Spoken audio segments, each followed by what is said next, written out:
اللہ تعالیٰ نے حضرت عیسیٰ علیہ السلام کو اسی حال میں آسمان پر اٹھا لیا، اور وہ اسی زندگی کے ساتھ زندہ ہیں جس زندگی کے ساتھ وہ دنیا میں تشریف فرما تھے، اور پھر اسی زندگی کے ساتھ، اسی جسم کے ساتھ حضرت عیسیٰ علیہ السلام دوبارہ تشریف لائیں گے، اور اس مقام پر آئیں گے جہاں اللہ کے نبی صلی اللہ علیہ وسلم کی پہلی منزل تھی معراج کے موقع پر، جب آپ نے انبیاء کرام علیہ السلام کی امامت فرمائی تھی۔ دمشق میں تشریف لائیں گے، ملک شام میں، اور دمشق کی جامع مسجد کے داہنے مینار پر حضرت عیسیٰ علیہ السلام آسمان سے اتریں گے۔ وہ ہندوستان میں نہیں آئیں گے، وہ بہار میں یا اورنگ آباد میں یا دہلی میں نہیں آئیں گے۔ اور یہ بات بھی ذہن میں رکھنا چاہیے کہ حضرت عیسیٰ علیہ السلام کی تشریف آوری سے پہلے ایک اور شخصیت ظاہر ہوگی جس پر اس زمانے کے سارے اللہ والے جس کے ہاتھوں پر بیعت کریں گے، وہ ہیں حضرت مہدی۔ حضرت مہدی بھی ملک شام میں ہوں گے، پیدا ہوں گے مدینہ طیبہ میں، بیعت لیں گے مکہ مکرمہ میں، اور پھر ملک شام میں ہوں گے۔ یہ باتیں عوام کے سامنے آنی چاہیے، اور جو ڈپلیکیٹ مہدی بنتا ہے اس کی مجبوری ہے کہ وہ ساتھ میں عیسیٰ بھی بنتا ہے، اس لیے کہ اس کی پریشانی یہ ہے کہ وہ دوسرا پارٹنر کہاں سے لائے، اور اگر لے آئے اور پارٹنر نے قبضہ کر لیا تو کیا بچے گا اس کا تو کاروبار ہی لوٹ جائے گا بیچارے۔ اس وجہ سے وہ پارٹنرشپ کے چکر میں نہیں پڑتا،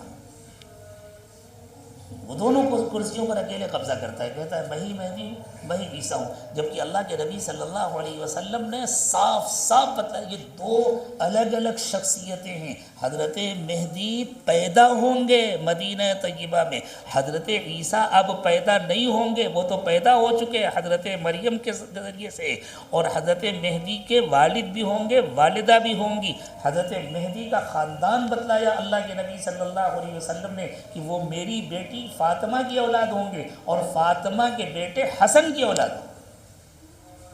ایسا بھی نہیں کہ وہ حضرت فاطمہ کے دونوں بیٹے حضرت حسن یا حضرت حسین ان دونوں میں سے کسی ایک کی اولاد ہوں۔ حضرت فاطمہ کے 3 بیٹے ہیں، حسن، حسین اور محسن۔ لوگ سمجھتے ہیں صرف 2 ہی بیٹے، تو چلیں جو 2 مشہور ہیں ان 2 میں سے کسی ایک کے یہاں نہیں ہوں گے، حضرت حسن کی اولاد ہوں گے، یہ متعین کیا۔ اور رسول اکرم صلی اللہ علیہ وسلم نے بتلایا، بعض روایات میں ہے، اگرچہ اس میں تھوڑا سا اختلاف بھی ہے، بعض حضرات کہتے ہیں کہ نہیں نام متعین نہیں ہے، لیکن اکثریت کی رائے یہ ہے کہ ان کا نام محمد ہوگا، ان کے والد کا نام عبداللہ ہوگا، جیسے حضور اکرم صلی اللہ علیہ وسلم کا نام محمد ہے اور آپ کے والد کا نام عبداللہ ہے، اور وہ مدینہ منورہ میں پیدا ہوں گے، اور پھر مکہ مکرمہ میں پہچانے جائیں گے، اور حجر اسود اور مقام ابراہیم کے درمیان بیٹھ کر کے بیعت لیں گے، اور پھر وہاں سے ملک شام تشریف لے جائیں گے،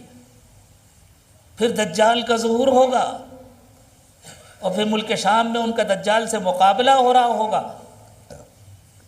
پھر اس مقابلے کی آخری شب میں فجر کی نماز کے وقت سیدنا عیسیٰ علیہ السلام آسمان سے تشریف لائیں، پھر حضرت عیسیٰ علیہ السلام پہلی نماز فجر کی حضرت مہدی کے پیچھے پڑھیں گے۔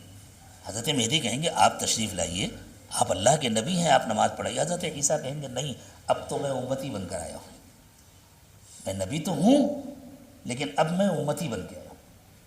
اور اس امت پر اللہ تعالیٰ کا خاص احسان ہے، اس کا کوئی بھی فرد دوسروں کی امامت کر سکتا ہے، اس لیے اس نماز کی اقامت آپ کے لیے کہی گئی تھی، یہ نماز آپ پڑھائیں گے، اس کے بعد کی نمازیں میں پڑھاؤں گا، اس کے بعد ساری نمازیں حضرت عیسیٰ، اس لیے کہ حضرت عیسیٰ درجے میں حضرت مہدی سے افضل ہوں گے، دونوں ایک نہیں ہوں گے، الگ الگ۔ پھر حضرت عیسیٰ علیہ السلام کمان اپنے ہاتھ میں لیں گے، کمانڈ، اور دجال کا پیچھا کریں گے۔ عفیق کی وادی سے دجال بھاگے گا لد کی طرف۔ لد ایک مقام ہے آج بھی تل ابیب کے قریب، اور لد میں ایک بہت بڑا گیٹ بنایا ہے یہودیوں نے، اور حضور اکرم صلی اللہ علیہ وسلم نے فرمایا وَيَقْتُلُهُ بِبَابِ لُد، لد کے گیٹ پر حضرت عیسیٰ علیہ السلام دجال کو اپنے ہاتھ سے قتل کریں۔ لد اسرائیل کا سب سے بڑا فوجی مستقر بھی ہے، تو ہو سکتا ہے وہ وہاں جا کر کے اور کسی سیٹلائٹ وغیرہ کے ذریعے یا کسی سواری کے ذریعے بھاگنا چاہتا ہو، کسی اور سیارے پر جانا چاہتا ہو، لیکن اس سے پہلے کہ وہ وہاں تک پہنچے اور بیٹھ سکے، لد کے گیٹ کے پاس حضرت عیسیٰ علیہ السلام اس کو قتل کر۔ یہ باتیں امت کے سامنے آنی چاہیے، بار بار آنی چاہیے۔ یہ علماء کی ذمہ داری ہے ان فتنوں کے زمانے میں، اور جن کو اب مہدی بنانے کی تیاری ہو رہی ہے ان کی بھی ذمہ داری ہے کہ وہ تردید کریں۔ کیا بات ہے، بہت ساری باتوں کی تردید کی جاتی ہے، اور ایسی کوئی بات ہو تو کہہ دیا جاتا ہے ہمارے یہاں تردید نہیں ہوتی، ہم تو صرف مثبت باتیں کرو، سبحان اللہ، تردید نہیں ہوتی۔ جو ان کی کسی رائے سے اختلاف کرے اس کی خوب تردید ہوتی ہے، قسمیں کھا کھا کر تردید ہوتی ہے۔